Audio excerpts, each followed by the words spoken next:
যেখানেই হাত দেয়া হয় সেখান থেকেই বেরিয়ে আসে বস্তা বস্তা কম্বল, ঠিক যেন কম্বলের খনি। আবার কম্বলগুলোতে রেড ক্রিসেন্টের সিল লাগানো। গেল 2 থেকে 3 বছর ধরে ছিন্নমূল মানুষের মাঝে বিতরণের জন্য সরবরাহ করা হয় এক সদস্যকে, কিন্তু তা দিনে দিনে চলে যায় সাববাক্সের পেটে।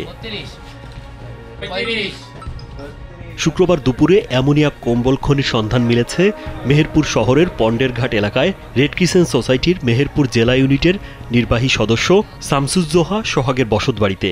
পরে ছিন্নমূল মানুষের জন্য বরাদ্দকৃত এই ত্রাণের কম্বলগুলো উদ্ধার করা হয়। উদ্ধার অভিযানে অংশ নেয় মেহেরপুর সদর থানা পুলিশের একটি দল ও বৈষম্য বিরোধী ছাত্র আন্দোলনের সদস্যরা।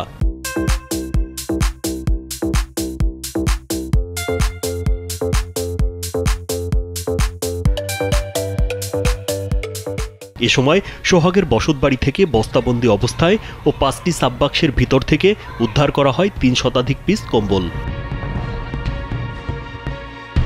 বৈষম্য বিরোধী ছাত্র আন্দোলনের মেহেরপুর জেলা শাখার সাংগঠনিক সম্পাদক আশিক রাব্বি জানান, গোপন সংবাদের ভিত্তিতে জানতে পারেন বসতবাড়িতে কম্বল মজুত আছে। পরে প্রশাসনের সহযোগিতায় কম্বলগুলো উদ্ধার করা হয়। আমরা আজকে সকাল 11টা সাড়ে 11টার দিকে একটা ইনফরমেশন পাই যে ওনার বাসাতে বিপুল পরিমাণে রেড ক্রিসেন্টের মালামাল আছে, যেগুলো হচ্ছে রেড ক্রিসেন্টের যে লকার রুম আছে জেলা পরিষদে, ওখানে থাকার কথা। এই অভিযোগের ভিত্তিতে আমরা ওনাদের বাসাতে আসি, আমরা 4-5 জন সদস্য, এবং এটা আমরা পুলিশকে আর এনডিসি স্যারকে জানাই। জানানোর পরে আমরা জাস্ট ওনাদেরকে অনুরোধ করি যে আপনাদের বাসাতে যে জিনিসগুলো আছে এগুলো হচ্ছে আমাদেরকে যাতে ওনারা দিয়ে দেয়, যাতে আমরা করতে পারবো কি এগুলো রেড ক্রিসেন্টের যে হ্যান্ড আছে এখন বা এক্সিকিউটিভ মেম্বার আছে তাদেরকে বুঝাই দিব।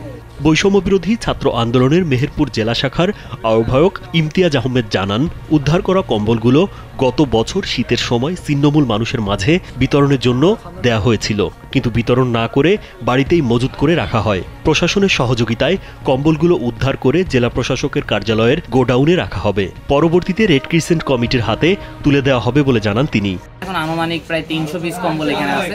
এই কম্বলগুলো আমরা পরবর্তীতে আমাদের রেড ক্রিসেন্টের যিনি ওনার আছে তিনি এবং প্রশাসনের সহায়তায় আমরা এটা হস্তান্তর করবো, এবং পরবর্তী যে রেড ক্রিসেন্টের এক্সিকিউটিভ কমিটি আছে তারা যেন এই কম্বলটা সুষ্ঠুভাবে সঠিক মানুষের কাছে পৌঁছে দেয় সেই জিনিসটা আমরা তদারকি রাখবো।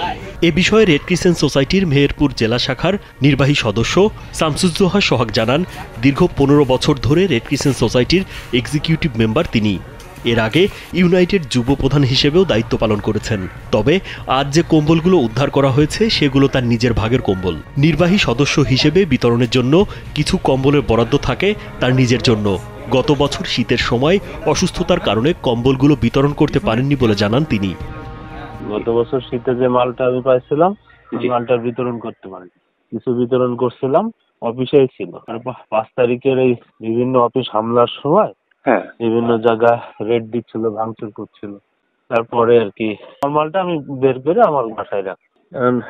অফিসের মাল অফিসে আছে, আর আমার এই যে ভাগের যেটুকু মাল ছিল এটা আমার এখানে। আর বিভিন্ন সময় 2-4টি করে পাইছিলাম, ওইগুলো জমি রাখছি, আর কিছু কিছু মানুষকে দিয়েছি। আর এই শীতে সব ছেড়ে দিতাম, রাখার জায়গা ছিল না, ওই বাক্সের উপরে পড়েছিল সব। এর আগে গত সোমবার রেড ক্রিসেন্ট সোসাইটি মেহেরপুর ইউনিটের গোডাউন থেকে দীর্ঘদিন ধরে বিতরণ না করে মজুত করা বিভিন্ন মালামাল জব্দ করা হয়। রাজীব বিশ্বাস, কালবেলা।